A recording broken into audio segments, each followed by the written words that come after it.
上一世吃百家饭长大的我，被村长设计假结婚陷害，给定了个投机倒把的罪名，锒铛入狱，前途重活一世。村长这只老狐狸再次拿他的小媳妇当诱饵坑我决定陪他演，看这回谁玩死谁。江波和村长武大郎站在洗澡房外，透过玻璃看到李婉柔洗澡的身影，身段勾人，凹凸有致，聊得人口干舌燥，随时重活一世。明知这是村长武大郎故意引诱，但看着这样的身材，江波还是忍不住咽了咽口水。小江啊，你看你婶子咋样？来这不，那可是咱村花，就比你大2岁。村长，什么怎么样？您不会是上了年纪身体不行，想找我借种吧？借你大爷的种！这次村里分宅基地，机会难得，而且成家的优先。我意思让你跟你婶子结婚，把地皮拿到手，不然你小子上哪找个现成媳妇去？村长，这婶子是你的人，你这锅里炖着肉，自己还没吃一口，我突然上来横插一筷子，不合适吧？有啥不合适的？等地皮到手，您再去把婚离了不就行了？上一世，江波就是被武大郎这假装苦口婆心的领导。这次江波依旧假装答应，但曾经的猎物已经变成了猎人。叔，你对我真好，我全听你的。对喽，这才是明白人。不过小江，你要记住，我让你晃床，你不能晃人。你婶子那块好甜，你这头小牛犊可不能乱播种，不然我可饶不了你。您说什么呢，村长？婶子是您的人，我看到婶子就想起来你，人怎么可能种得下去？您要是不放心，这事就算了。江波无依无靠好拿捏，换成别人，武大郎还真不敢整这一出，心里盘算着等宅基地到手，就扯由头把江波送进去。到时候房子地皮都是媳妇李婉柔的，也就是他武大郎的。他看着眼前老实巴交的江波，脸上笑开了花。哎呦，你看我这张嘴，说错了。你江波的人品，我还能信不过？明天上午，你带着户口本，我们去公社结婚登记处见。江波走后，武大郎心满意足的带着李婉柔回家了。你是不是早就想跟人家大小伙子好了？看你洗个破澡，扭的那叫一个卖力。我看你刚刚眼睛都快长到小江身上了。我没有，我洗澡也没看见人啊。还敢顶嘴！老子虽然枪哑火了，鞭子还管用，要不是留着你有用，看我今天晚上不给你好一顿收拾！记住，你爹妈收了我的彩礼，你这辈子就得听我的人，敢跟我动什么歪心思，我打断你的腿！第二天，公社结婚登记处外，武大郎有些焦躁的张望，为了心里那点不平衡，还故意让李婉柔穿得破破烂烂，但依旧无法遮住那诱人的身材。这小子不会变卦了吧？村长，来这么早看我娶婶子啊？你小子小点声，别让人听到。我以为你变卦不来了呢。户口本带了吗？介绍信我这儿准备好了。带了。看着江波和李婉柔走进登记处，武大郎心里一块石头落地。公社里面，李婉柔紧张的手指搅在一起。婶子别紧张，就是走个流程。来这么早，饭还没吃吧？等宅基地批下来，我们马上离婚。我会跟武大郎说，看能不能多分给你点。不急，婶子，这剩车了，哪有不开车救下去的道理？总得做做样子，免得村里人说闲话，坏了大事。李婉柔觉得江波的话似乎别有深意，总感觉自己就是那辆车，江波要开自己，但看他一脸坦然，又觉得自己想多了。手续办得很快，鲜红的印章盖下，两人就成了法律上的夫妻。出了门，武大郎立马凑了上来。办好了吗？办好了，村长。好，婉柔，跟我回家。小江，嘴严实点。等等，村长，还有啥事？村长，您想啊，这刚领证，婶子就跟您回家，像话吗？村里人眼睛都看着呢，为了不让别人起疑，我觉得婶子得先去我那儿住2天。啥？江波，你什么意思？你想对你婶子干啥？村长，我这可都是为了大局着想啊！您想想，要是被人看出我们是假结婚，别说宅基地了，搞不好还得挨处分。让我和婶子在人前装样子，等地基稳稳当拿到手，再说后续，这才万无一失啊！武大郎眯起眼打量着江波，这话听起来在理，但他心里总觉得有点不踏实。江波，你小子不会真想假戏真做吧？村长，您把我江波当什么人了？您就算不相信婶子，您还不相信我吗？我就算再忍不住，我也不会在婶子身上乱捅的。咱们的目标是宅基地，您要是不相信我，现在就去把离婚证撤了，这地我也不要了。行，就按你说的办，以大局为重。不过江波，你给我记住你说的话。您快回去吧，村长，我现在得了一种病，我看到你就想笑，控制不住啊。武大郎看着江波带着李婉柔离开，心里莫名有些发堵，但想到即将到手的宅基地，又强行安慰自己，江波一个穷小子，翻不出什么浪花。去集市的路上，江波看着身边沉默柔顺的李婉柔，想起了前世他偷偷给自己送饭，后来却被武大郎发现后折磨致死的场景，心中一阵刺痛。这一世，他不仅要报仇，也要护住这个苦命的女人。婉柔姐，我一直很好奇，你是为什么挂到村长这棵歪脖子老树上？我爹妈为了给我哥娶媳妇，把我嫁给了武大郎，因为他出价最高，过门后他也没碰过我，就是总是打我。我要是把钱还给他，你是不是就能自由了？自由？我一个二婚女人，谁还肯要我？我要你，以后你的地我来理，你的人我来疼。李婉柔猛地抬头，撞上江波火热的目光。她第一次觉得，这灰暗的人生，或许真能透进一点光。我的地，你来理。村长为了宅基地，竟让自己没领证的媳妇和小青年江波结婚。领完证第二天，俩人结婚的消息就在村里传开。江波带着李婉柔逛了一整天集市，提着大包小包专往人多的地儿溜达。叔婶都忙着呢。哟，小江，这大包小包买了不少东西，小日子挺舒服啊。主要是媳妇伺候的舒服。江波，你说这话真是羞死个人了。哈哈，新媳妇脸皮就是薄，不像我家娘们。我要是说想整整，她马上锄头一扔，拽我回屋，天不黑都不放我下床。众人被张叔的话给打到了现场，引来更多人围观打听。小江，你这新婚用的东西置办的咋样了？差不多了，还缺个婚床。婚床，你让武村长给做一个不就好了？木匠活他拿手。众人闻言纷纷点头赞同。此时武大郎刚巧就在一旁树下远远偷看，被众人逮个正着。哟，这不说曹操，曹操到。村长，你来的正好。这小丫头是你亲戚，你这娘家人怎么说也得给小两口打个婚床吧？啊，这武大郎老婆去年刚死，他就急不可耐地去外村找了李婉柔回来，又怕别人说闲话，只说是远房亲戚请来给他当保姆的。说来也是怪，李婉柔刚进门，武大郎跟人在村头唠嗑，竟然被流浪狗咬了裆，疼得他直打滚。因此两人是既没领证，也没办酒席。外人还直夸武大郎有先见之明，提前给自己找了保姆，要不一条老光棍，病床上谁照顾啊？老五，小江打小起就被你吆五喝六的使唤，这孩子新婚，你不会一点表示都没有吧？我也就江波无依无靠，被村长武大郎瞄上了，想抢他的宅基地，才知道了实情。此时看村民们挤兑武大郎，赶紧添油加醋。王姐，你这可冤枉我村长了。村长有头有脸，一言九鼎的，能是那种不讲究的人吗？婚床他早就开始打了。叔，床是不是快打好了？啊，对，就快打好了。小江，你搞什么名堂？带着你婶子逛了一天集市，生怕别人不知道你娶媳妇了是咋？不是你说的做戏要真一点。那啥，村长，婚床得快点做。什么婚床？我可没答应。现在全村都知道你要给我做婚床，要是没做出来，被人一打听，耽误了分宅基地可就坏了。那啥叔，床做结实点，得经得起折腾。江波走回村民聚集的地方，眼眶红红的，好像很受感动。大娘、大姐，村长想得太周到了，他怕我年轻活力壮，把床折腾塌了，特地找了红木给我做床。古代皇帝的龙床也是红木做的。要不咋说老五能当村长呢？妥当人儿。这给小江安排的，亲儿子娶媳妇儿也就这样了。武大郎在旁边听着村民们议论纷纷，把他夸上了天，也不知道该哭还是该笑，总觉得被江波这小子赢了，又说不出哪里不对。为了宅基地，武大郎只得装作听不见，心里想着秋后算账。转眼过了2天，江波知道有一次军姑培育的学习机会，一早便来到了村部冯主任这里。冯主任正在看着材料，江波轻轻敲门：“进来，什么事？”冯主任，早上好，想跟您打听个事儿。江波，听说你结婚了，恭喜！什么事？说吧，我这儿正忙。谢谢主任，我想问问，咱们县里最近是不是要搞一个军姑培育试点？上一世这好事落到了隔壁村，直接让陈二狗那个不正混的街溜子摇身一变成了村首富，这一飞冲天的机会，我必须先一步抢到手。你从哪里听说的？小江啊，我手里倒是有名额，只是工作已经开展了，你这属于插队。重活一世，江波内心早已是老油条。论完人情世故的手段，现在全村人里他认第二，估计没人敢称第一。冯主任，渠道不重要，重要的是我知道这个项目的前景。县里引进的新菌种，如果能规模化培育，1斤的收购价能顶得上普通农户小半年的收入，说是土里刨金一点也不为过。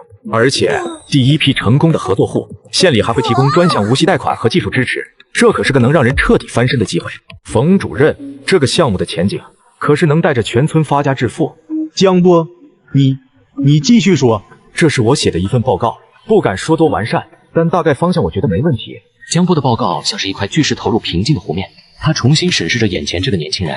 江波所写的都是项目规划里最核心的机密，甚至连无息贷款他都一清二楚。这都是你写的？主任，我知道我以前在村里浑浑噩噩，被人呼来喝去，但人总会变。您看我能抓住这个机会吗？冯主任看着判若两人的江波，眼神里的自信和沉稳，让他这个当了多年主任的人都感到一丝压迫，态度发生了180度大转弯。好小子，真没看出来，你江波还有这份见识。过2天我带你去县里一起开会，名额的事包在我身上。那就多谢冯主任了。年轻人有这心气不错，咱们村丘陵多，种植面积少，你要是能学一些真本事回来，为咱们村做贡献，我还得感谢你呢。保证认真学，不给咱村丢人。您给我学习的机会，我也愿为咱村做贡献。咱们到田里盖猪圈，肥水不流外人田。你小子说话一套一套的，不过我喜欢，回去准备准备，好好干。好嘞。江波走出办公室，阳光洒在他身上，他知道这只是利用重生信息赚取的第一桶金，一个让他翻身的小铺垫，而一个更大更惊人的计划已然在他心中酝酿。等到那时，他要狠狠打脸那些瞧不起他的人。冯主任把江波的报告提交到县里，得到了县领导的重视。烈日当空，江波正猫着腰在田埂上比划蘑菇培育的选址，就瞧见冯主任在远处又是挥手又是使眼色，身边还站个中年干部。江波急忙跑了过去。陈主任，这就是我跟您提过的江波，那份报告就是他捣鼓出来的。江波，这位是县里来的陈主任，专门负责菌菇项目。小伙子挺精神嘛，我姓陈，陈建设，你那报告写的不错，很有见地。我们现在正需要一个懂行的人。领导过奖了，要说真本事，还得数我们冯主任，是个老舵手掌舵，传才行得稳。我们年轻人在后面跟着学，出点力气。陈主任有什么指示尽管吩咐，我们村保证完成任务。行，你看这个军棒成了这副样子，跟我老丈人的头发一样，光秃秃的，咋造成的？啥都查了，毛都没查出来。江波接过军带，先是像老中医把脉般仔细端详，又凑到鼻尖嗅了嗅，那专注劲儿好像在健保。陈主任，能掰开看看里头吗？可以，我估摸着是水出了问题。水，我们用的都是自来水啊。问题可能出现在水的来源上，是不是图省事，用了刚抽上来的井水？水温太低，伤了菌丝。上一世陈二狗就栽在这水上，折腾了半个月。哎呦，可不是吗？那天太阳毒，水管晒得烫手，我确实先用井水冲了冲管子。小伙子眼睛毒啊，不光敢想，实践经验也扎实，真是后生可畏。这小子什么时候偷学的这身本事？该不会是瞎猫碰上死耗子吧？陈主任，关于菌菇培育，我还有几个不成熟的想法，说来听听。县里引进的应该是低温型评估，这品种产量高，味道鲜，可就是身子娇贵，抗病能力差，对培养料的发酵要求特别苛刻。你认识这个菌种？继续说。何止认识，上一世陈二狗就是因为没掌握好发酵技术，第一茬菇就全军覆没，差点把家底都赔进去。后来还是运气好才翻的身。咱们村别的没有，就是丘陵地多，木屑原料管够，关键的在发酵上下功夫。要是改用2次发酵法，虽然得多花3-5天功夫，但能彻底杀死杂菌虫卵，污染率能降一大截。想法很新颖，也很实在。陈主任，年轻人说话没轻没重，您多担待。这小祖宗嘴上也没个把门的，万一说差了，岂不是成了笑话？年轻人太躁。送走陈建设后，冯主任拉着江波回到办公室，关上门，长舒一口气。好小子，真给咱村长脸。陈主任临走时特意交代，让咱们抓紧准备试点村的名额。稳了，都是主任您领导的好。不过你小子以后还是稳着点。今天你说那么多，可把我吓了一跳。我明白，留下印象只是第一步。陈主任，这只是个开始，等我把菌菇种出个名堂，带着乡亲们真正过上好日子，您才会明白，今天看到的不过是9牛1毛。江波踏着月色回家，还没进院就听见里头吵吵嚷嚷。推开门一看，村长武大郎正叉着腰站在院里，他唾沫能飞，满脸横肉都跟着颤动，手指头几乎要戳到李婉柔脸上。好你个小浪蹄子，现在翅膀硬了，敢偷摸往这儿送东西了，真当老子是纸糊的老虎，不敢收拾你。我没有，那些鸡蛋是王大姐和我们新婚送的。你是不是忘了自己是谁了？要不要我再把你手脚绑起来，骑你身上抽你几鞭子，帮你长长记性？我知道错了，我知道错了，不要再打我了。李婉柔仿佛被完全带入了痛苦的回忆里，无比恐惧。自从来到武大郎家，她是天天挨打，也没有什么原因，无非武大郎看着这么个娇俏的小媳妇，自己却站不起来，心里气不顺，拿她当出气筒罢了。哼，别忘了你是谁的狗，就算不给你拴链子，你也得给我乖乖听话。院门被推开，俩人的对话江波听得一清二楚，他二话不说，一个助跑飞身就踹了过去。武大郎像个破麻袋被踹飞出去。谁他妈踹我？武大郎话还没说完，江波随手拿起一个胳膊粗细的木棍，卯足了全身力气，一棍一棍往武大郎身上砸下去。武大郎疼得直发出狗叫的声音，一通胖揍后，江波累得气喘吁吁，这才停了手。我当时哪条老狗半夜不睡觉，跑我家门口乱吠呢？原来是村长您啊！江波，你咋下手这么狠？村长，您这娘家人管得也太宽了吧？婶子现在可是我媳妇，您这大半夜的来我家，被别人看到不合适吧？知道的您是村长，不知道的还以为是隔壁老王呢。传出去了，你这不就是棺材里伸出脑袋，死不要脸吗？武大郎被江波几句话噎住，脸上肿了一大片，一瘸一拐地站起身来，张嘴转移话题。小江啊，我也就是过来问问，那个听说县里来人找你合计蘑菇培育的事情，现在是个什么情况？你太年轻，门门道道的你也不懂，别弄砸了事情，害了自己。您甭操心，要是没事就请回吧。我今儿谈项目累得很，晚上还得跟我婶子研究生产技术。对了，村长，我那婚床您可得抓紧给我打，等着用呢。武大郎听到项目等字眼，眼神一凝，又听到婚床，气得差点背过气，狠狠瞪了两人一眼，摔门而去。李婉柔默默地在灶台前和面，江波靠在门框上，静静地看着他。婉柔姐，以后这条老狗再敢上门滋养，直接拿扫帚打出去，天塌下来由我顶着。江波，谢谢你，我就是有些害怕。怕啥？你男人我重生，不是你男人我开窍了。以前是魂，现在心里门清，但光杆司令不行，得找帮手。找谁？远在天边，近在眼前。婉柔姐，你认字，我想让你帮我。我一个妇道人家，能帮你什么？技术、温度、湿度、防病防虫，我需要个细心人来一起钻研。以后你就是咱们军孤棚的技术总监。技术总监？对，等咱们赚了钱，第一件事就是把欠武大郎那笔彩礼钱砸他脸上，还你自由。李婉柔看着眼前自信满满的江波，心中涌起一股久违的暖流和力量。她用力地点了点头，眼神变得坚定。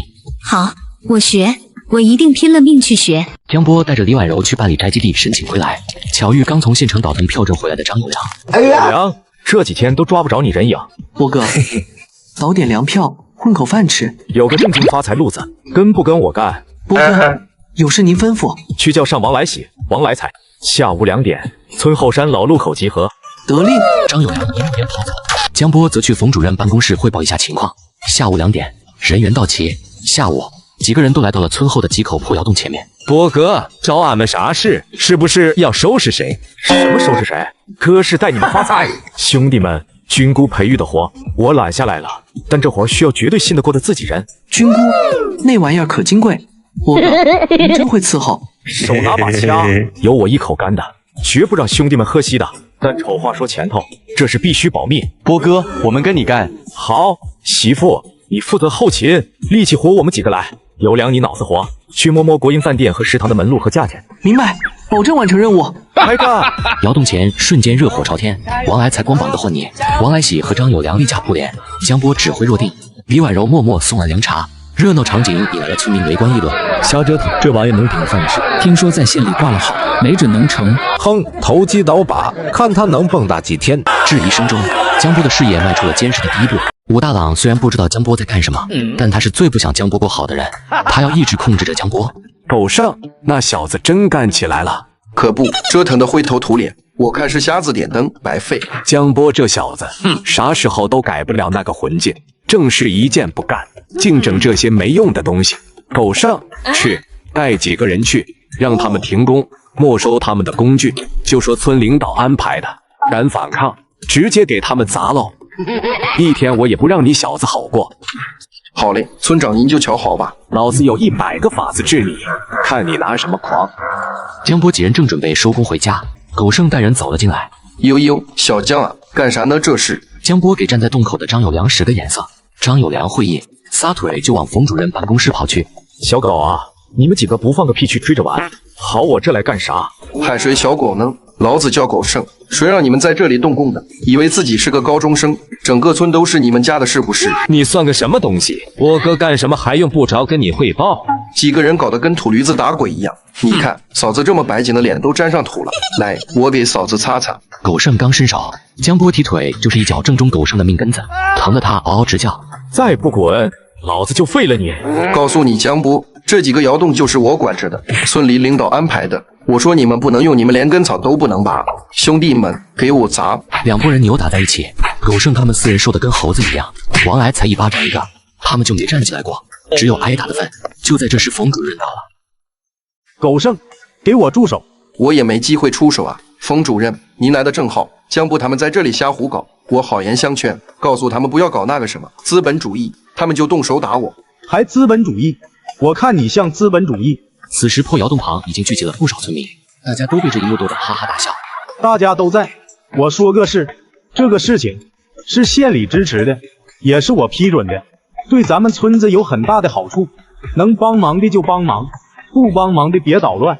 冯主任说完，狠狠瞪了狗剩他们一眼，让他们4个把这里恢复原样，不然就把他们带去劳动改造。狗剩4人像蔫了的茄子，鼻青脸肿地收拾起了现场。清晨，水井边边是村里的清溪集散地，李婉柔去打水，几个妇女婉柔，你家那蘑菇用的啥肥啊？闻着味儿都不太对，别是捡了谁家扔的温鸡死狗呕的吧？周围其他村民也停下了动作，目光若有若无地瞟向李婉柔。就是这小江啊，以前就偷奸耍滑，现在结了婚，咋还不知道好好过日子啊？可不是嘛，这以后可苦了咱们这如花似玉的黄花大闺女了。你们别瞎说，江波用的都是正经材料，做的也都是正经事。哼，材料正不正经不知道，就是这人啊，是真没正经过。李婉柔胸口剧烈起伏，眼眶瞬间就红了，却不知如何反驳，拎着水桶快步离开。小江，村里人不懂，爱嚼舌根子，顶得住吗？还有，军师培育的咋样？顶不住也要顶啊！军师长得挺好，就是前期投入大了点，资金有点。我正想跟你说这个事，手续已经在走了，估计再过半个月就能批下来。你坚持住，只要第一批蘑菇种成功，什么都好说。有您这句话，我就放心了。狗剩几人被王来喜看着整整干了一天，鼻青脸肿，带着伤来到了吴大郎家中。江州长冯主任跑上去说了一通。谁？老冯。村长，江波那小子现在找来了冯主任给他撑腰，这关系太硬了，咱动不了他了啊。动不了？哈哈，放屁！这姓冯的是我老酒友了，他再硬，能硬过我和老冯的关系？江波，你小子可算是撞我枪口上了，看我这次怎么往死里整你！从今天吴大郎家的现场，一溜烟就窜到了冯主任办公室。哟，冯大主任，日理万机呢。你个武大郎，我正要找你，你跟我说实话，狗剩那个二流子是不是你安排的？这话从何说起啊，老哥？我告诉你，武大郎，你以前那些烂糟事，我看在多年交情上睁只眼闭只眼，但这次是县里挂了号的重点项目，你要是再敢在里面和稀泥捅娄子，信不信我立马报到县里农业口陈主任呐，扒掉你3层皮！老哥，您这话说的可就见外了，我真是顺道过来看看您，邪了门了。这江波给了姓冯的什么好处？难不成他俩背后还有啥不可告人的事？武大郎肚子里打好草稿的一箩筐坏水，半滴都没往外倒呢。万万没想到劈头盖脸先挨了一顿训，他只得灰溜溜的离开了办公室。半月5时，转眼即过，村后山窑洞里，张有良看着刚长成的蘑菇，激动不已。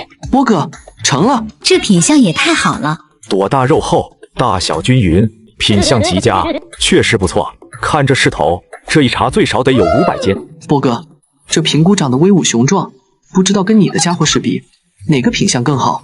当然是我的，试问谁人不知？当家的，你在别的地方还种蘑菇吗？媳妇，晚上回家给你尝尝我自己种的蘑菇。好，那我可要多吃点。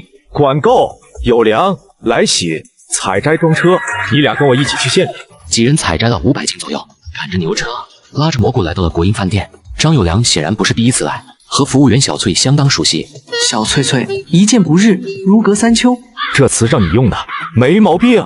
讨厌，我去喊郭大厨，等着哈有良哥。谁找我？啥事？郭师傅您好，我们是柳河村的，这是咱自己种的新鲜平菇，刚摘的，您给长长眼，看咱们饭店需不需要？不是我不照顾你，这蘑菇啊，价高，点的人少，我们这都有固定的供货渠道，不是谁拿来都收的，规矩不能破。正说着，一位衣着得体、气质干练的中年妇女走了过来，郭师傅和小翠连忙恭敬地打招呼：“刘店长。”小伙子，你这蘑菇不错，品相这么好的还真不多见。刘店长您好，我们这蘑菇，我可以每天稳定的供货，而且保证都是同样品质。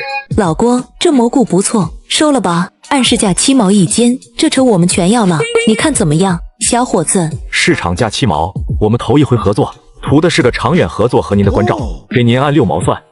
别看现在饭店的菜式单一，但是随着本县蘑菇种植成功，这股尝鲜的风气很快就要刮起来了，一定要先拿出市场。行，小同志会办事，以后直接送来。结完账后，江波等人帮着把蘑菇送到后厨，便出了饭店。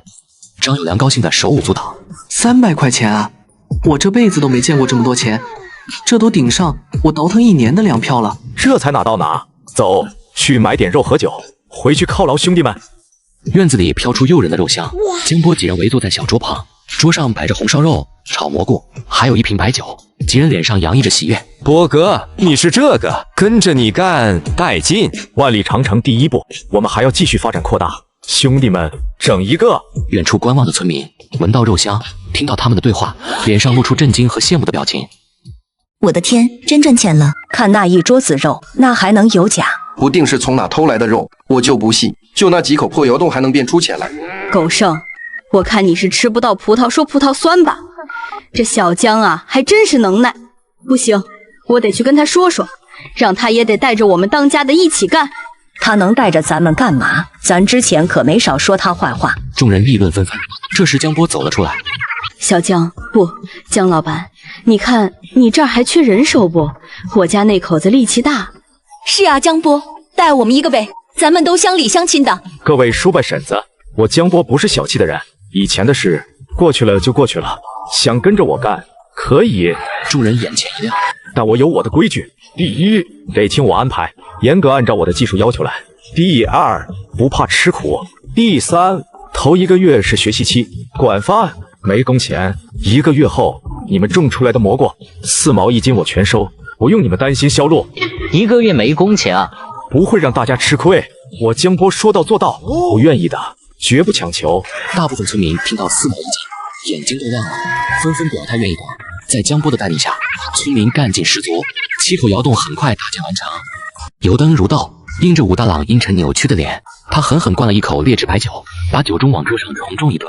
妈的，江波这个小王八羔的，这才几天功夫，尾巴就翘到天上去了，全村的人都快成他家的长工了。就是，村长您瞅瞅，村东头老王家爷仨都住窑洞那了，让他再蹦跶几天，等他那几个破窑洞都塞满了蘑菇，老子请他看场好戏。村长您吩咐怎么干？是往他家门口泼大粪，还是把他那牛车轮子卸了？泼大粪卸轮子，你也就这点出息，要干就干一票狠的，让他永世不得翻身。那你的意思是，他不是靠蘑菇发财吗？老子就让他这蘑菇烂在窑洞里，你去找几个人手脚麻利点的，趁后半夜摸进去，把石灰给我掺和到他的军袋里，或者直接一把火点了。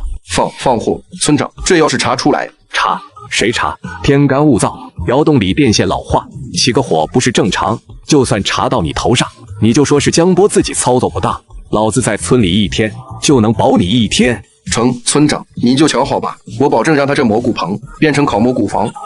山风微凉，江波、王爱才和张有良躲在窑洞上方的一块大石头后面，眼睛死死盯着下面的路口。波哥，这大冷天的，真有人来搞破坏。武大郎那条老狗，我估摸着他这几天就得动手。妈的，真要敢来，老子非打断他的狗腿！嘘，有动静。远处几个鬼鬼祟祟的人影，借着月色，正悄悄向窑洞摸来。领头的正是狗剩。嘿，真来了，是狗剩的王八蛋。等的就是他。有良、来彩，跟着这几个畜生，等他们进去了，咱们就来个瓮中捉鳖。好嘞，今晚非得让他们知道马王爷有几只眼。狗剩带着2个跟班，蹑手蹑脚地摸到窑洞口，其中一个跟班手里提着一个桶，里面装着满满的石灰。快进去，把这里面的好东西给他们蘑菇家加餐。3人刚钻进窑洞，还没适应里面的黑暗，就听到一声暴喝：“狗日的，你半天了！”狗剩，你他妈真是狗改不了吃屎！窑洞里的灯被王来才提前拉亮，狗剩3人被堵在门口，无所遁形。江波，你们想干什么？我们就是路过。路过，提着石灰路过蘑菇棚，你他妈骗鬼呢！人赃并获，还有什么好说的？我劝你们善良，得罪了武村长，没你们好果子吃。我呸！武大郎那边，我自会送他一顶帽子赔罪。兄弟们，甭跟他们废话，拿下！江波一个箭步上前，直接扭住狗剩的胳膊，狗剩疼得嗷嗷叫。另外2个地痞相炮被张有良和王爱才3下5除2就被制服。狗剩，你这可是提着猪头找庙门，自投罗网。江波哥，江爷爷，我错了，是武大郎指使我干的，他让我来坏你的蘑菇，还说最好一把火烧了。我知道是他给你的将功补过的机会，要不要？波哥，您说，只要不送我去公社，让我干啥都行。明天一早，你去告诉武大郎，就说事情办成了，蘑菇棚被你们撒满了石灰，然后……江波对狗剩耳语几句，狗剩脸上先是惊讶，然后是恍然，最后连连点头。武大郎，这次不把你这条老狗扒下层皮，我江波2个字倒着写。武大郎正在悠哉地喝着草茶，哼着小曲，心情似乎不错。狗剩急急忙忙跑进来，脸上带着成功的喜悦，他着急忙慌地给武大郎报喜。村长，办成了，事情我办成了。哦，快说说，窑洞里怎么样了？嗨，您就放心吧，我们仨趁后半夜摸进去，把那1桶好料全给他那宝贝军带伺候上了，撒得那叫一个透彻。我估摸着不出3天，他那蘑菇全都烂成泥。江波那小崽子就等着哭吧。好，干得好，狗剩，这是你办的利索。等风声过了，少不了你的好处。谢谢村长。不过什么？村长，我听说江波今天一大早就和冯主任去公社了，好像是为了宅基地的事。他这蘑菇棚刚出事，他就去申请宅基地，会不会有啥猫腻？他能有什么猫腻？蘑菇都烂了，他还想申请宅基地？做梦！冯主任带他去也没用，老子在公社也有人。正好等他回来，看到他那一窑洞烂蘑菇，我看他还怎么嚣张。这叫屋漏偏逢连夜雨，船破又遇顶头风，倒霉透了！哈哈哈！武大郎沉浸在胜利的喜悦中，完全没注意到狗剩眼中一闪而过的诡异光芒。乡公社里，李书记看着冯主任提交的报告和江波的申请材料，又看了看坐在一旁沉稳淡定的江波。小江同志不错嘛，年轻人有想法有重见，军菇试点搞得很成功，带动了村民积极性。我都听说了，都是冯主任领导有方，我们就是摸着石头过河啊，想为村里做点实事。他现在成了家，也确实需要个宅基地安定下来。您看这个申请，江波是个孤儿，逃荒来的柳河村，不是坐地户，在村里没依没靠。如今改革开放，村子里土地实行联产承包责任制，也打算给没房又成了家的村民落实一下宅基地。武大郎真是看准了这个机会，才算计江波。没问题，符合政策，而且你们村这个试点项目是县里挂号的，应该支持，我批了。谢谢李书记，我们一定不辜负领导的期望，把菌菇项目做得更好，带领更多乡亲致富。武大郎，你的第一道防线破了，接下来该让你尝尝自己种的苦果了。江波和冯主任从公社回来，直接来到窑洞前，不少村民闻讯赶来，想看看蘑菇棚到底怎么样了。武大郎也假惺惺的赶来关心。哟，小江，冯主任从公社回来了，听说你去申请宅基地了，批下来没啊？哎呀，可惜啊，你这蘑菇棚听说出了点问题，真是福无双至，祸不单行啊。小江，蘑菇棚怎么回事？主任，没事儿，就是昨晚进了几只臭虫，已经被来财他们清理干净了。臭虫？什么臭虫？各位乡亲，昨晚有几个心怀不轨的家伙想溜进咱们的蘑菇棚搞破坏，人群一阵骚动。幸好咱们的王来财、张有良几位兄弟早有防备，把这几个家伙当场抓住了，人赃并获。不可能！而且据主犯交代，是受了某些人的指使。谁指使的？无法无天。不过这些跳梁小丑影响不了我们前进的脚步。告诉大家2个好消息，我们蘑菇的产出大概有4000斤，已经全部被预定了。今晚大家就能分到卖蘑菇的钱。第二，我的宅基地，公社李书记亲自批准了。过2天，我和婉柔办婚事，大家过来喝喜酒。村民爆发出欢呼声，张大姐等人更是使劲鼓掌。村长，你的狗腿子不太中用啊。另外，他好像还跟我说了些关于你的一些别的小故事，比如集体2款什么的。你说我要不要跟公社的李书记再聊聊？你村长，谢谢您一直以来的关心，我结婚请您做主桌，您一定要来喝杯喜酒。武大郎在村民们的欢呼和异样目光中踉跄后退，差点摔倒，被狗剩假装搀扶住，眼神里却满是嘲弄。蘑菇售出，村子里每家每户都分到了200多元。江波宅基地上，红旗招展，村民们都自愿来帮忙，给江波起房子。恭喜啊，江波！恭喜婉柔！兄弟们，老少爷们儿，咱们帮波哥把地基赶紧弄起来，让波哥和嫂子早点住上新房。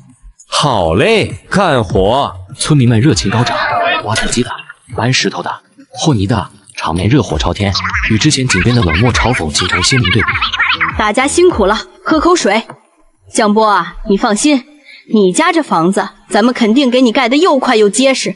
江波，我像做梦一样。不是梦，好日子才刚刚开始，这房子只是咱们的第一个家，以后我还要给你盖更大的，带院子的，楼上楼下的。武大郎远远看着热闹的场景，心里是又气又急。他苦思冥想，一计不成又生一计。他想起来，自己把李婉柔领回家是花了钱的，他要找李婉柔的父母要钱，说李婉柔跟着别的有钱老板跑了。武大郎说干就干，让人把李婉柔的父母和哥哥3个人带来了柳河村。哟呵，这挺热闹啊！我妹夫江波现在真是抖起来了，这么大阵仗盖新房。众人停下手中活计，看了过来。李婉柔看到家人，脸色瞬间变得苍白，下意识地往江波身后躲。江波不明就里，李婉柔在耳边轻轻地告诉他，这就是自己的父母和哥哥。爸妈，大哥，你们怎么来了？我们怎么来了？我们再不来，我闺女都要被你烦睡了。这么大的喜事都不通知我们娘家人一声，眼里还有没有长辈了？江波，我们老李家养这么大的闺女，不能就这么不清不楚的跟了你。爸妈，我和江波是领了证的。领证那玩意儿顶个屁用！彩礼呢？3媒6聘呢？我们老李家在村里也是要脸的。江波，今天你必须把这事说清楚。哼，老子给你来一招借刀杀人。江波，看你个小兔崽子这回死不死！帮忙的村民开始窃窃私语，对着李家人指指点点。嚯，这是看江波发达了，上门打秋风来了。哦，那一爸妈和大哥的意思怎么样才算清楚？那这账您二老看要怎么算？彩礼不能少，3转1响也是必须的，这些事都要留到我们家的。另外，那个我看你生意做的也不错，给你哥再盖一栋新房子，但是一定要比你们2个的房子大，差不多吧？就这样。现在村里嫁闺女，彩礼起码这个数，300少一个子儿都不行。没出息，300够干啥？至少500。另外，这新房子得写我们婉柔的名字，不也得写他哥的名字？以后我孙子结婚还用得上呢。你们这是卖女儿，就是县长的女儿结婚，也不能一下子买齐3转1响，更别说其他条件。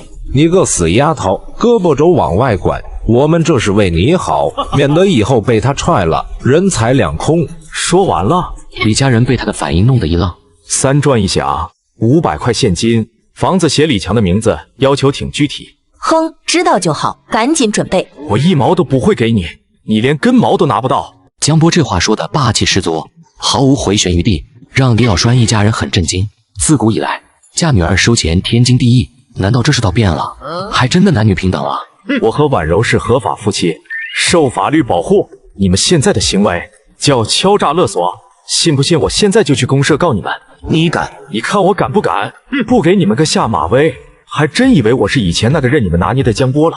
李家人被江波强硬对回，灰头土脸，骂骂咧咧的往村外走。反了天了，这个小王八蛋！妈，难道就这么算了？500块啊，还有3转1响。这小子现在翅膀硬，不好弄。武大郎老早就躲在村口，正好撞见他们。哟，强子，这么快就走了？不在江波那儿多住几天？住个屁！江波那小子眼里就没我们这岳父岳母，还要直接把我们送公社去。哎，谁说不是呢？你们也是有个好闺女啊，胳膊肘往外拐，你们就这么走了？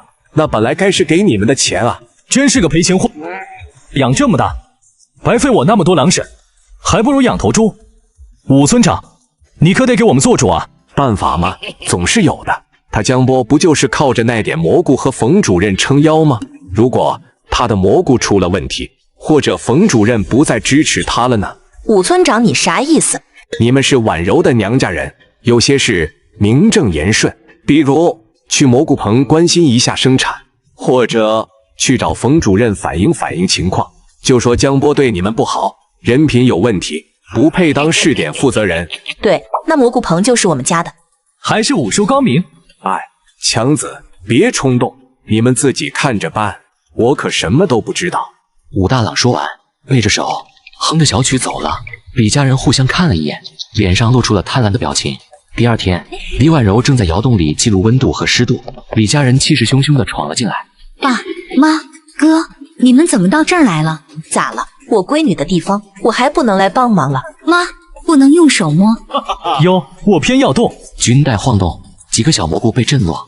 哥，你干什么？你们干啥？出去！你算什么东西？我是江波他老丈人，我来视察视察工作，怎么了？我管你是谁，老不要脸的！再不出去，别怪我不客气。嘿，你个傻大个，想动手是吧？正在争执不下，江波和张有良、王爱惜赶到了。干什么？把我这儿当菜市场了？李家人胡搅蛮缠，还想去动蘑菇。江波立马让王爱才把李家人请出了蘑菇房。哎呀，我的老天爷，没天理了，女婿打丈母娘了！大家快来看看啊，江波他不是人啊！江波，你今天不把彩礼钱拿出来，我们就不走了，我们就住在你这蘑菇棚里。对，不给我们钱，你也别想好过。我天天来闹，我看你这蘑菇还种不种得成？你们闹够了没有？所有人都看向他，包括江波。从小到大，你们有把我当女儿吗？我就是你们换钱的工具。以前是武大郎，现在是江波。我告诉你们，我受够了。江波是我男人，这就是我的家。你们要是再敢来闹，我就跟你们断绝关系，去县里告你们。李家人被李婉柔突如其来的爆发惊呆了，连哭嚎都忘了。江波看着身边因为激动而微微颤抖的李婉柔，心中涌起巨大的感动和疼惜。他用力回握她的手，目光冷冷地扫向李家人。把他们3个给我绑牢，送到冯主任办公室，再喊公社民兵连来，就说有人公然破坏集体经济，敲诈勒索。今天咱们就新账旧账一起算。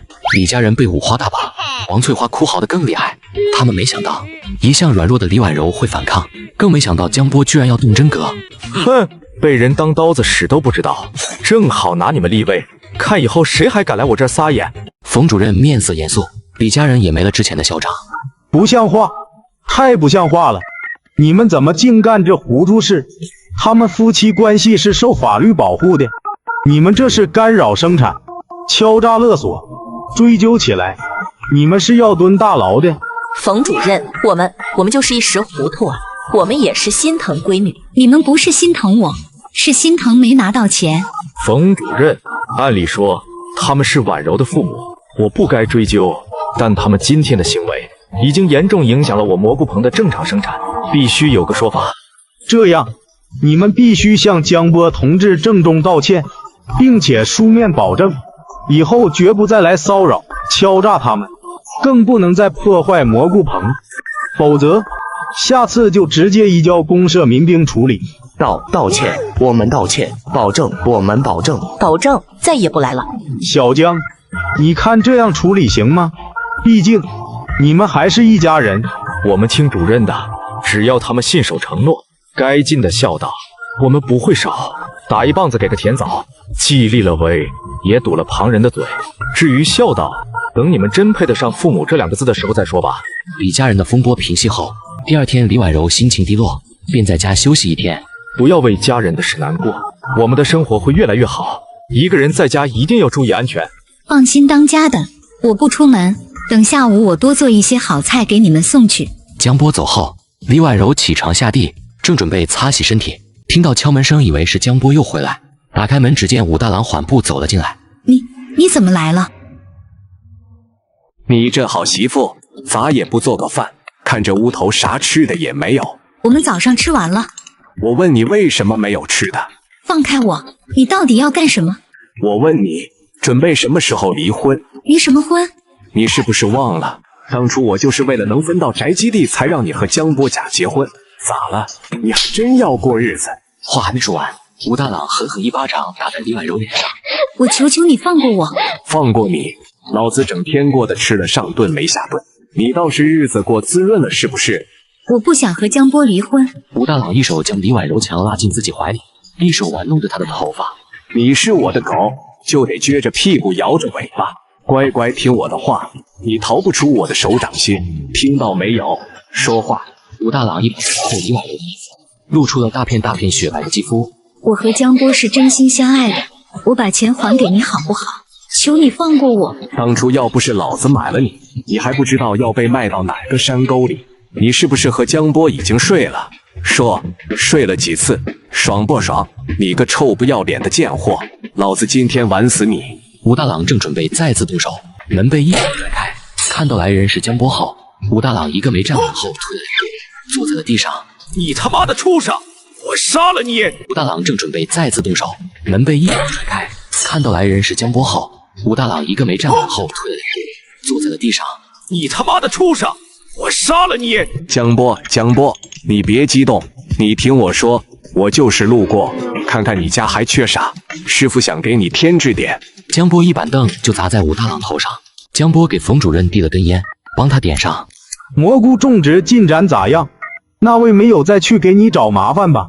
没10天半个月，他找不了我麻烦。那就好，有问题随时向组织汇报。主任，咱们村的菌菇试点现在算是站稳脚跟了，但我想啊，不能光是眼前这几个窑洞。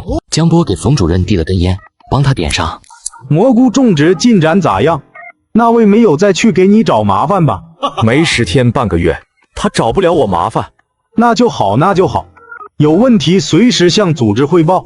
主任，咱们村的菌菇试点现在算是站稳脚跟了，但我想啊，不能光是眼前这几个窑洞。哦，又有啥新点子了？说。主任，您看咱们村这大片的丘陵地，种庄稼收成不好，荒着又可惜。要是能用推土机把它们平整出来，盖更多的蘑菇房，那产量能翻好几番。土烧砖，砖盖房，两全其美。推土机那家伙可不便宜，而且是紧俏物资，得上哪儿弄去？就算有，那油钱、维护费。主任，买新的肯定不现实，但我听说有些大工程单位会淘汰下来一些二手推土机，价格能便宜一大半，收拾照样用。至于钱，我想去找任老板。任建国，那个跑运输的人老抠，你找他投资难，他那钱穿在肋巴骨上，说话还贼难听。主任，您能不能帮我牵个线，约他见一面？行，你小子现在主意正，我就帮你约看。不过你得有心理准备，他那张嘴可跟茅坑里的石头一样，又臭又硬。重生带来的信息差，就是我最硬的敲门砖啊！冯主任带着江波来到任建国家中，他家的装修在那个年代算是十分豪华了，家具一应俱全。任建国40多岁，微胖，穿着中山装，手里盘着2个核桃，大马金刀的坐在主位，看着冯主任和江波。老冯啊，啥风把你吹来了？还带着个小年轻，你就是柳河村最近挺出风头的那个江波吧？听说你蘑菇种植搞得还不错。任叔您好，我是江波，蘑菇种的还行，刚起步，混口饭吃。老人，江波可是个能干的小伙子，有想法。今天来是想跟你聊聊，看看有没有合作的机会。合作？小子，你凭啥跟我合作？空手套白狼啊！听到这话，冯主任的脸色有些难看，他就知道这个人老抠不好对付。一个标准窑洞蘑菇房，一茬出菇500到800斤，县里统收价6毛，一个窑洞1个月净赚至少300块。哼，投入呢？人工呢？风险呢？能长久吗？如果我们能平整出10亩丘陵地，建造20个标准化砖石结构的蘑菇房呢？产量翻3倍不止，管理更便捷，风险更低。这还只是蘑菇，20个，你小子口气不小，钱从哪来？地怎么平？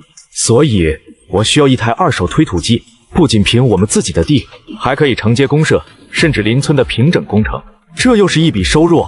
而平整出来的土方正好可以用来开设砖窑，咱们村乃至周边盖房的人越来越多，红砖是硬通货，土方几乎是白来的，成本极低，烧出的砖利润有多大，任叔您比我清楚。任建国盘核桃的手停了下来，眼神锐利地盯着江波。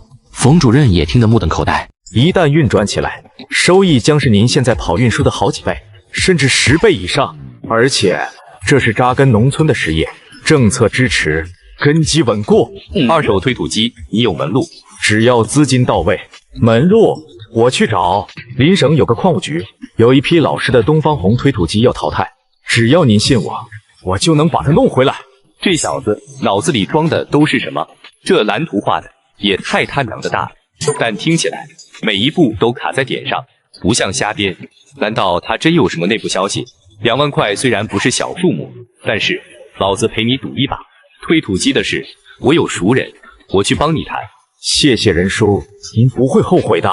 几天后，一辆略显陈旧的东方红推土机冒着黑烟，红隆隆地开进了村子，停在规划好的丘陵地下方。村民们像看西洋景一样围了过来，啧啧称奇。怎么样，小江，这老家伙收拾收拾，劲儿还足着呢，价格也比你说的还便宜了1成。任叔，您太给力了，有了它，咱们就等于有了开山斧。江波真是有出息啊！这大铁牛得花多少钱啊？哥，让我上去试试，这玩意儿看着就带劲。别急，都得学。来喜，你心细，以后你主要负责跟着师傅学这个，维护也归你。好，伯格，我一定尽快学会。乡亲们，大家都看到了，这推土机就是咱们村改变的开始。咱们要把这些长不出好庄稼的荒丘变成能下金蛋的宝地。以后平整出来的土地不仅盖蘑菇房，谁家想盖新房也可以优先申请。咱们村的日子会越来越好。村民们爆发出热烈的掌声和欢呼，眼神充满了期待和希望。这与之前井边的嘲讽判若云泥。武大郎被打断腿后，就一直在家躺着不能动弹。江波见门开着，便拿着东西直接走了进去。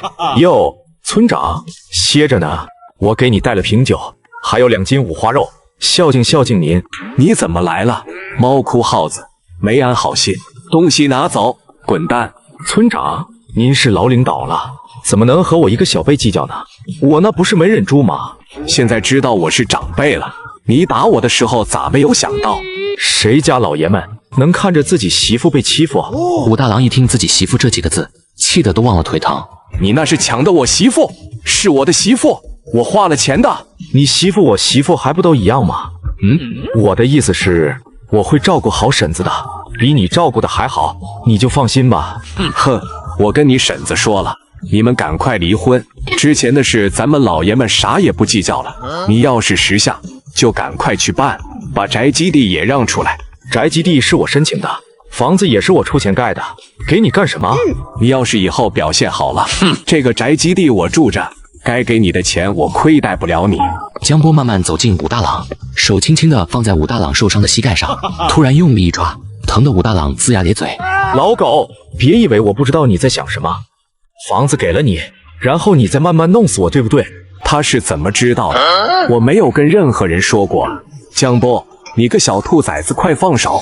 我不知道你在说什么。我今天来就是告诉你2件事。我婶子以后就给我暖被窝了，宅基地的事你想也不要想。还有，我警告你，再敢背后给我搞小动作，我保证弄死你。你终于承认了吧？你一开始就对你婶子图谋不轨，你个畜生，你败坏伦常，我要去告你，让你蹲大牢。到底是您傻还是我傻？到现在才看出来，还要告我图谋不轨？你有没有问过我和婶子的结婚证答不答应？你呀，就好好在你的狗窝待着，酒和肉就留着吃吧，算是我的一片孝心。推土机发出震耳欲聋的轰鸣，履带碾过杂草丛生的土坡。王来喜坐在驾驶室里，听着江波的指挥。对，就这个角度，往前推。伴随着隆隆声，一大片土石被轻松铲起，推平。原本起伏的丘陵地，正在以肉眼可见的速度变得平坦。波哥，太牛了！这大家伙真比咱们几十号人刨1个月还顶用。等这片都平出来，咱们的标准化蘑菇房就盖在这儿，砖石结构，牢固又敞亮，整齐划一，批量生产，产量起码翻3番。冯主任来视察，看着眼前大片平整好的土地和2座小山一样高的土房，冯主任脸上难掩惊讶和满意。江老板，你这地平整出来，真要大干啊！小江，之前大姐嘴上没个把门的，说了些不中听的话，你可别往心里去。你这摊子越铺越大，可得想着咱乡亲们啊！各位乡亲，正好冯主任过来视察工作，我宣布一件事，我江波说过，有才一起发。这平整出来的地，除了盖我的蘑菇房，也会划出部分由冯主任统一分配。小江啊，这地是好地，可是年下这光景，我们也没钱买啊。就是，谁家现在都没有余粮啊？大家误会了，平整土地这些费用全部免费，我只要这些多出来的土方，我江波说话算数，绝不收大家1分钱。冯主任，这小江说的可都是真的？这点我可以保证，请大家伙放心。小江啊，你小子是真把一盘死棋下活了。主任，主要还是您领导有方，给我们创造了这么好的政策环境，建造窑厂的土地申请，您看，这事交给我，你不用操心，回去我就打报告。众多村民对江波纷纷夸赞。油灯下，江波趴在桌上核算着烧砖的成本和利润。李婉柔端着一盆热水进来，累了一天了，快泡泡脚，解解乏。辛苦你了，媳妇，里里外外都靠你张罗。我不辛苦，我心里高兴。这砖窑真能成吗？我听说挺难的。放心，一定能成。咱们除去人工，烧砖基本是零成本，1块砖就可以赚2分钱，每天能出5万块砖，1天的利润就可以达到1000块。我也请了一位老砖匠给咱们把关。这么多？我会给你盖最好的房子，让你过上最好的生活。只要跟你在一起，过什么生活都是最好的。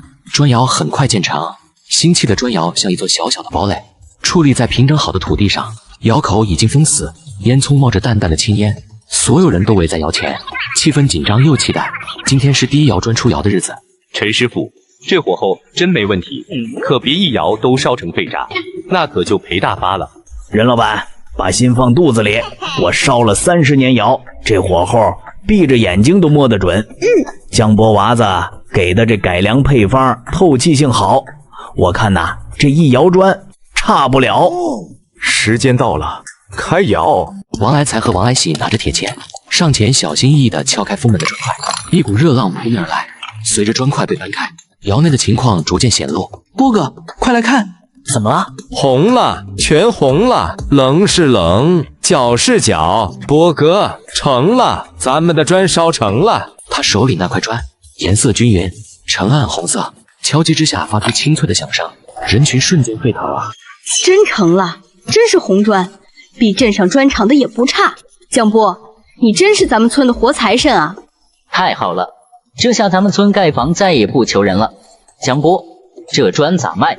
给我家留点。好砖，哈哈哈！老子这笔投资太值了。只要这砖窑成功了，后面的计划就水到渠成了。咱们村的第一个砖窑成功了，我江波说话算话，优先供应咱们自己村，可以用成本价购买，剩下的咱们再对外销售。江波仗义，太好了！武大郎听着外面隐约传来的欢呼声，脸色铁青，手里的烟袋杆都快捏断了。红砖真让他烧出来了，还他妈的要扩大规模。是啊，村长，您没看见任建国那老小子嘴都笑歪了，现在全村人都把江波当菩萨供着，我看咱们以后更难了，不能让他这么顺风顺水。砖窑，对，砖窑，我让你小子造得出来，卖不出去。村长，您的意思是过2天不是预报有雨吗？你去把我2个侄子喊过来，我让他们俩去活动活动。哎，好，我这就去。江波，你让我不好过，我也绝不让你安生。咱们走着瞧。老不死的还想使唤，我得赶紧告诉波哥去，这回非得把你这条老狗彻底电死不可。红砖烧制成功，江波的宅基地在众多村民的帮助下也很快完工。江波和张有良送完蘑菇，结清了货款，揣着厚厚一沓钞票，走进了县城最大的百货大楼。晚上准备在新盖的宅基地庆祝一番。波哥，这地方真气派，东西也全乎。走，先给你嫂子扯几身好布料，再给你们买点成衣，跟着我，不能总穿旧的。江波给李婉柔买了2块实心的的确良布料，又给张有良他们每人买了1身衣服。接着转到副食品柜台，买了10斤五花肉、10斤排骨、2箱好酒，还有一些糖果、点心。波哥，你这是日子不过了，买这多得多少钱？同志，麻烦您再拿那双红色的皮鞋，36码的。当家的，这皮鞋太贵了，我穿不着，别买了吧。我媳妇，我不疼谁疼？麻烦同志给我算算多少钱。您这对媳妇可真好，加上这双鞋，一共是89元。东西我找人帮你们装车上去。东西装车，江波三人回到了新盖的宅基地，三五妇女帮忙张罗饭菜。宅基地院内，大大小小来了20几人，十分热闹。江老板，恭喜啊，新房完工，事业兴旺，咱们一起敬你们小两口一个。谢谢各位叔伯兄弟捧场，以后咱们的日子就像这芝麻开花，节节高，大家吃好喝好。远处阴暗角落里，武大郎拄着拐杖，透过篱笆缝隙看着这一切，尤其是容光焕发的李婉柔和她脚上刺眼的红皮鞋，心中的嫉妒和怨恨如同一条吐着信子的毒蛇。狗男女，嘚瑟吧！我看你们能嘚瑟到几时？在老子的房子里吃，喝，撑死你们！妈的，老子过的人不人鬼不鬼，你们倒在这儿吃香喝辣，此仇不报，我武大郎誓不为人。武大郎家中油灯昏暗，他两个侄子武福、武贵被连夜叫来，两人都是游手好闲的主，眼神飘忽，透着股魂不吝的劲儿。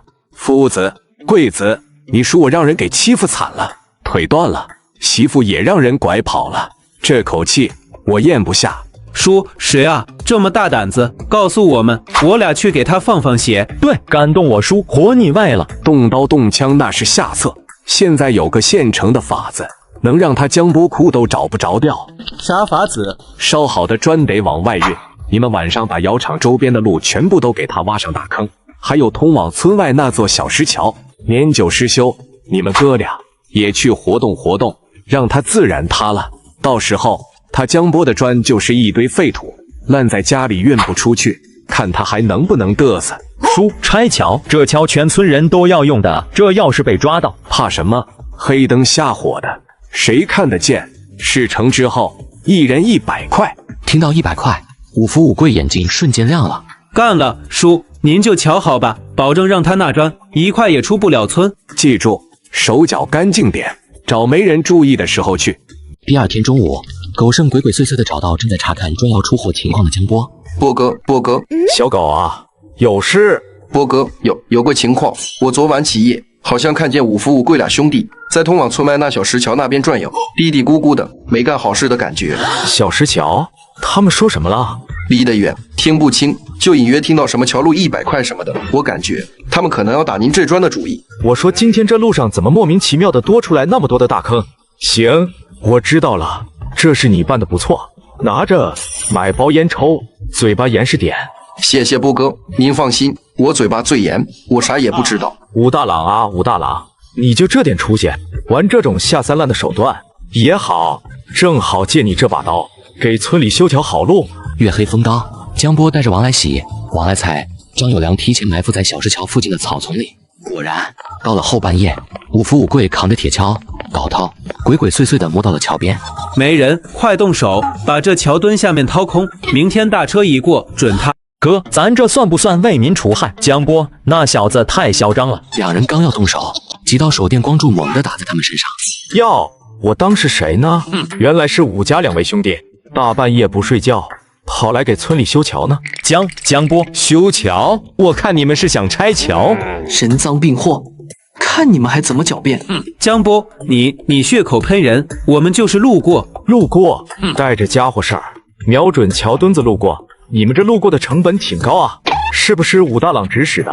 你胡说，跟我们叔没关系。这里的动静引来了附近村民，也有人赶紧去通知了武大郎和冯主任。怎么回事？江波，你是不是又欺负我们武家媒人了？村长，您来的正好，您这2位好侄子深更半夜想帮咱们村优化一下交通，正准备把这小石桥给拆了呢。放屁！他们肯定是看桥不稳，想加固一下。对，加固。村长，加固用镐头刨桥墩子，我还是头回听说。太缺德了，这桥要是塌了，多危险！就是，咱们出门也不方便啊，肯定是武大郎指使的。冯主任也披着衣服赶来了，了解情况后，脸色铁青。武大郎，你看看你干的好事，指使侄子破坏公共设施，阻碍集体经济发展，你这是犯罪。冯主任，我没有，是他们自己。冯主任人赃并获，抵赖不了，不过都是乡里乡亲，送他们去坐牢也于心不忍。江波会这么好说话，但是这桥确实老了，也窄了，不利于咱们村以后的发展。我的意见是，既然武村长和2位侄子这么关心村里的路，不如将功补过。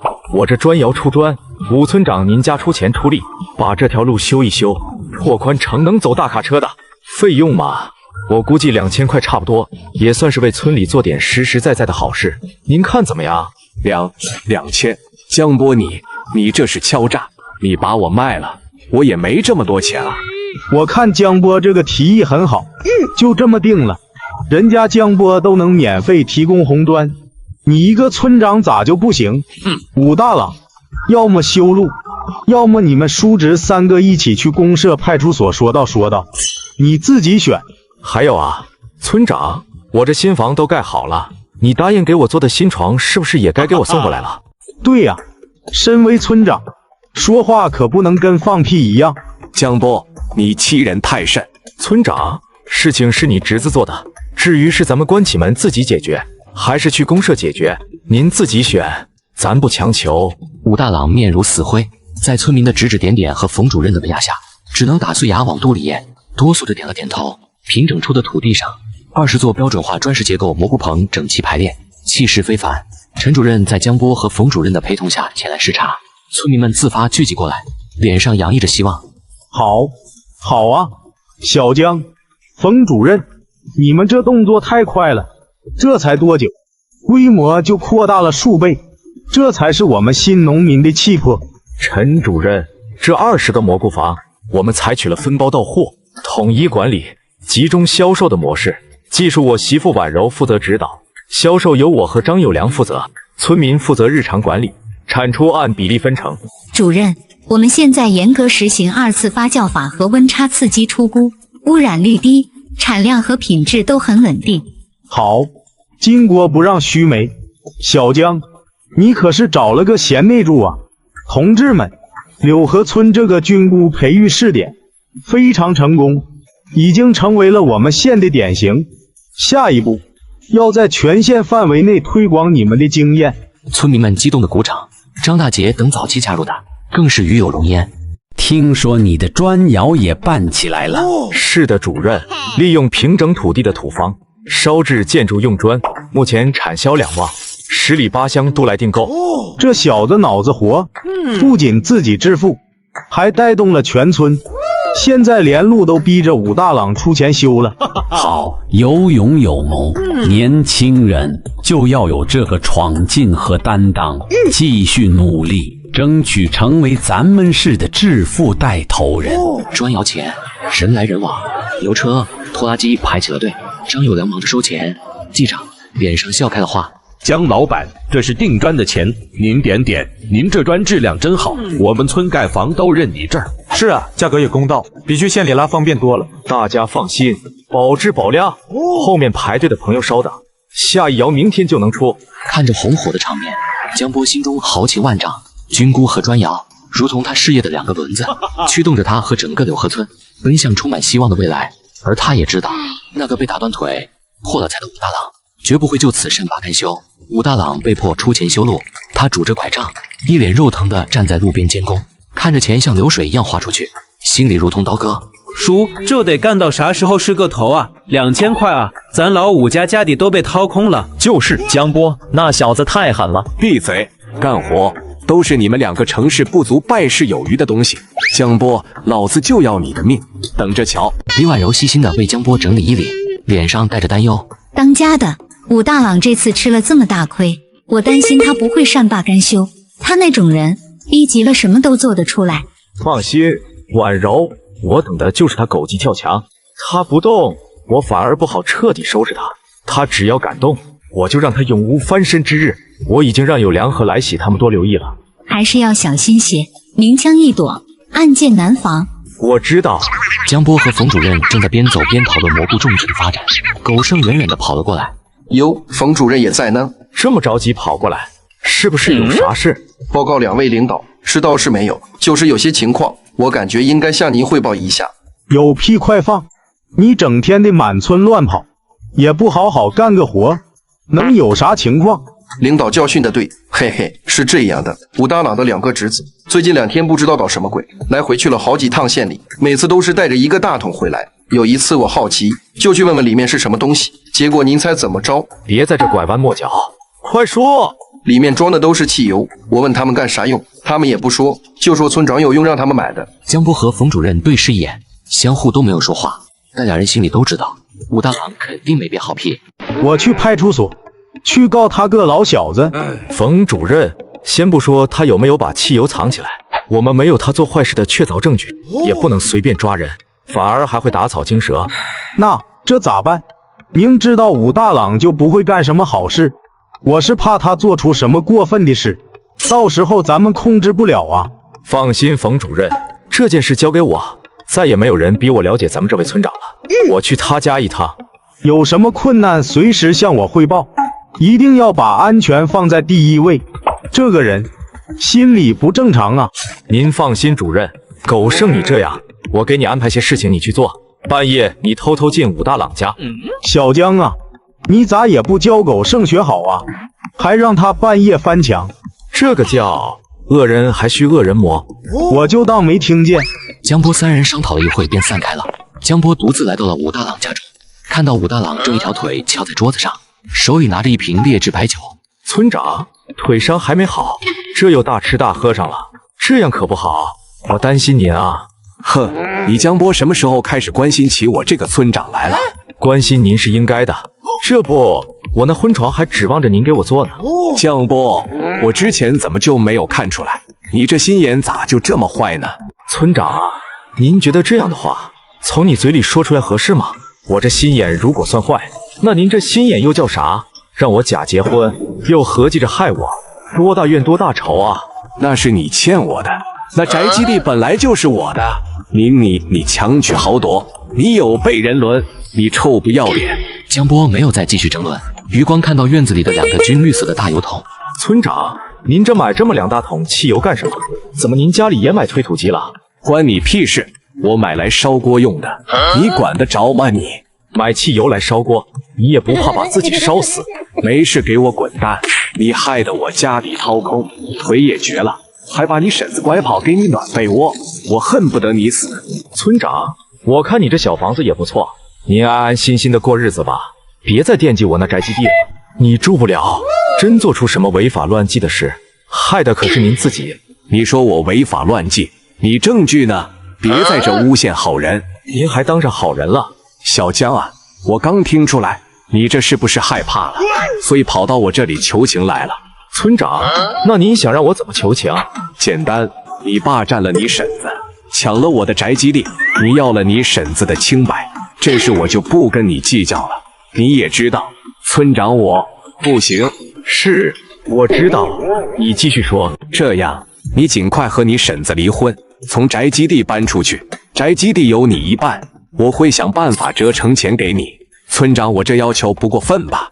你要是答应，外面那2桶汽油搬走，算是村长我给你的推土机加油，为村里做贡献了。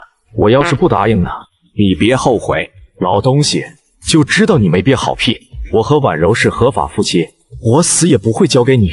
你要是想玩，我陪你。哈哈哈！江波，你等着看你最后是怎么死。江波又瞄了一眼院子里的2桶汽油，转身离去。武大郎家里，从阴暗的角落里走出来3个人，武福、武贵和一个脸上带疤的生面孔胡三。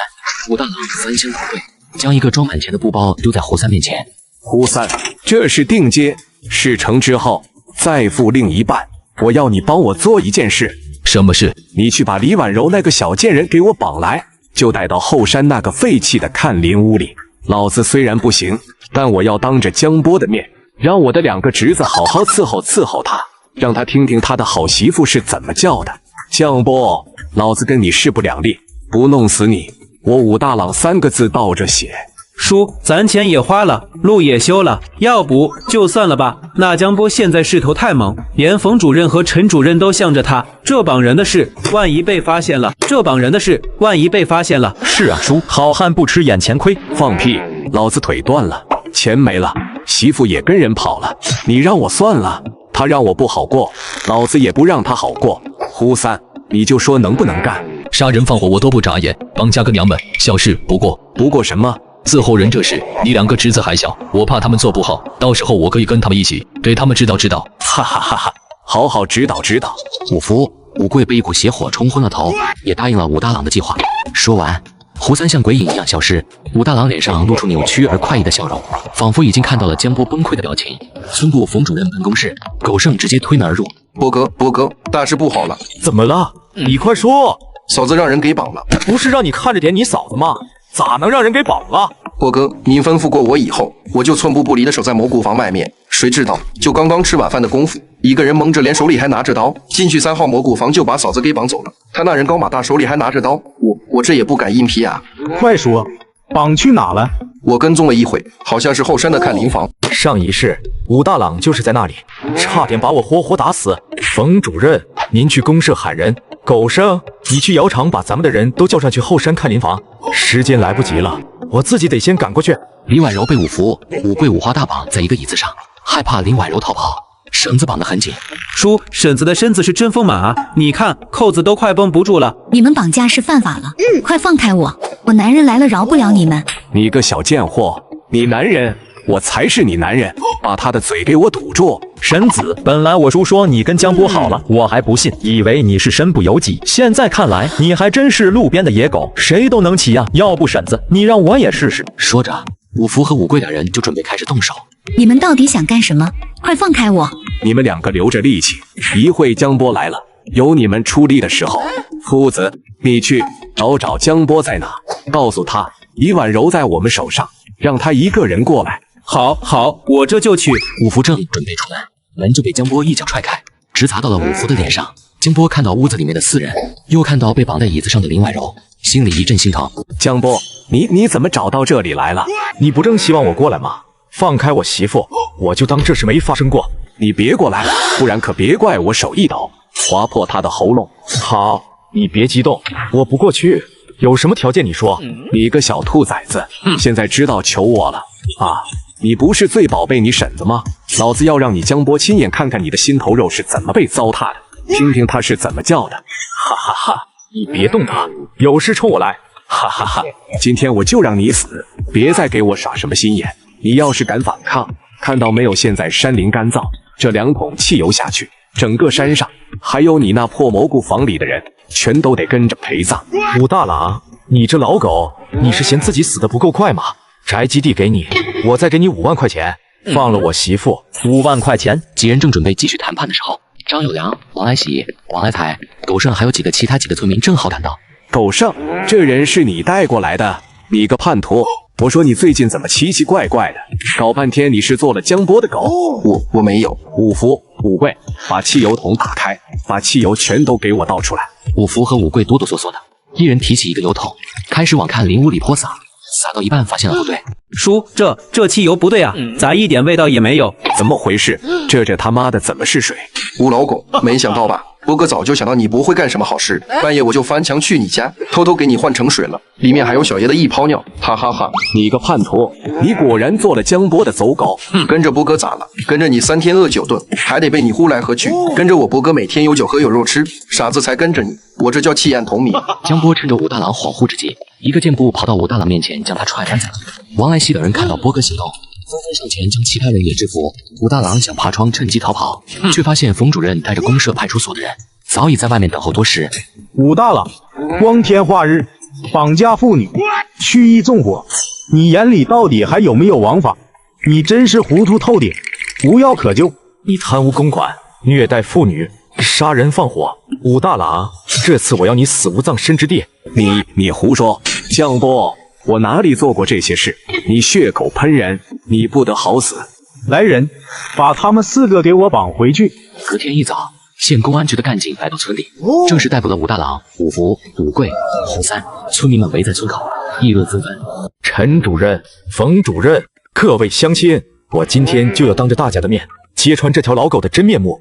前年公社下发的扶贫救济款，你武大郎私自扣下500块，装进自己的腰包，有没有这回事？人群一片哗然。啥？还有这事？怪不得那年救济款发下来，感觉少了呢。你胡说！去年修善村小学的公料，你以次充好，从中捞了不下300块，你承不承认？你是怎么都知道的？还有，你长期虐待婉柔，动不动就拳打脚踢，用鞭子抽，把她绑在凳子上折磨，这些婉柔身上的伤疤就是证据，村里不少人也见过。你根本就是个不能人道的废物，却把邪火都发泄在女人身上，你算什么男人？他经常打我，还用鞭子抽我，把我绑起来。看着李婉柔身上的伤痕，村民们群情激愤。武大郎，你不是个人！打死这个老畜生！武大郎，你简直是村里的蛀虫，败类必须严惩。冯主任，这些事必须严惩，必须严惩。江波，老子做鬼也不会放过你！武大郎被押上警车，他回头死死盯着站在人群中的江波和李婉柔，眼神如同厉鬼。村民们无不拍手称快。江波，你抢我媳妇，占我房子，老子就算坐牢，也天天诅咒你们，一不得好死！老实点，快走！老天开眼啊！这个祸害终于被抓走了，以后咱们村可算能过安生日子了。多亏了江波啊！要不是他，还不知道这老狗要祸害多少人。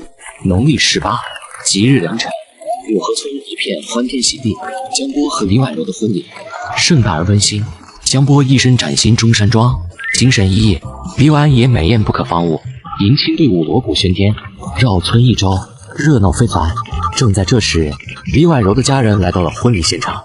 爸妈哥，今天是我和江波结婚的日子，我求求你们，有事能不能明天再说？怕您二老日理万机，我们这结婚也就没通知你们。二老不会是想挑我这女婿的理吧？哎呦，我的姑爷，爸妈知道，以前都是我们不对，我们对婉柔不好，不知道心疼闺女。妈，您三位是什么意思？有事直说。姑爷，这次我们来是向你做保证的，我们绝对不会再像以前那样对待婉柔了。婉柔能嫁给你，那真是求都求不来的好福气。我们当爹娘的开心就是有件小事。姑爷你看，有事您就直说，能帮的我肯定帮。哎呦，真是我的好姑爷！你看你现在也是家大业大，婉柔他哥到现在也没个正经工作，种地他又不会，你看能不能让婉柔他哥给你这妹夫打个下手，跟着你干？我保证好好跟着妹夫干活。这样可不行。姑爷，你看你刚说能帮的一定帮。我的意思是，婉柔的亲哥就是我的亲哥，哪有亲哥给妹夫干活的道理？再说了，我的钱就是婉柔的钱，不干活也不能短了咱家人的吃穿不是？这样我哥啥也不用干，我每个月给我哥30块钱，到月了来找婉柔拿。一个月30元，那一年起不就是360元？这都顶上我们一家子的收入了，而且还是每个月都给，真是我的好姑爷啊！强子，还愣着干啥？快点过来，给你妹夫磕一个。听了这话，比强顺势就是一跪，动作无比丝滑。妹夫受我一拜，这可使不得，应该的，爸妈，你们快入座吃饭吧，今天的喜桌可有不少好菜。好，我们这就去。当家的，我又给你添麻烦了。你是我媳妇，什么麻烦不麻烦？即使你的家人对你再不好，在你心里还是会希望得到家人的关心吧？我大喜的日子，咱可不能哭啊！可是要你这样每个月白白的给我哥钱，我心里真的感觉对不起你。要不还是让他出点力干活吧。我的傻媳妇，就你哥那样的，别人不了解，咱们还不了解吗？你让他过来干活，干好干坏不说，不出半月，准得给咱捅出个篓子。再说了，都是你的家人，每月给他们30块，应该的。谁让他们给了我一个这么好的媳妇啊？说着，江波就要亲上去，被李婉柔害羞的低头躲过去。当家的这么多人呢，晚上回家再。好，等晚上回家。江波正在和李婉柔腻歪，听到了冯主任的声音。下面有请陈主任为2位新人致辞。大家好，我是县里的李建设。江波同志和李婉柔同志是自由恋爱的典范，更是共同奋斗的战友。他们的结合是我们柳河村的福气，希望大家以后继续支持江波的工作，共同建设我们美好的家园。还有一个好消息，武大郎判了，数罪并罚，有期徒刑15年。大家鼓掌！众人欢呼鼓掌。新郎新娘交杯酒。在所有人的祝福声中，江波和李婉柔深情对视，喝下了象征永结同心的交杯酒。喧嚣散尽，李婉柔卸下繁重的头饰，换上了一身红色的贴身寝衣，勾勒出曼妙的曲线。她坐在炕沿，带着一丝羞涩和紧张。婉柔姐，你今天真美。当家的人都走了。走了，累了吧？不累。江波，谢谢你给我一个这么完美的婚礼，我觉得自己像在做梦。不是梦，是真的。从今往后，你就是我江波名正言顺的媳妇，你的地我来理，你的人我来疼，这话一辈子有效。江波，灯还亮着，亮着好，让我好好看看我媳妇婉柔。别怕，今晚把你完完全全交给我，我等待这一天已经等了好久。你轻点。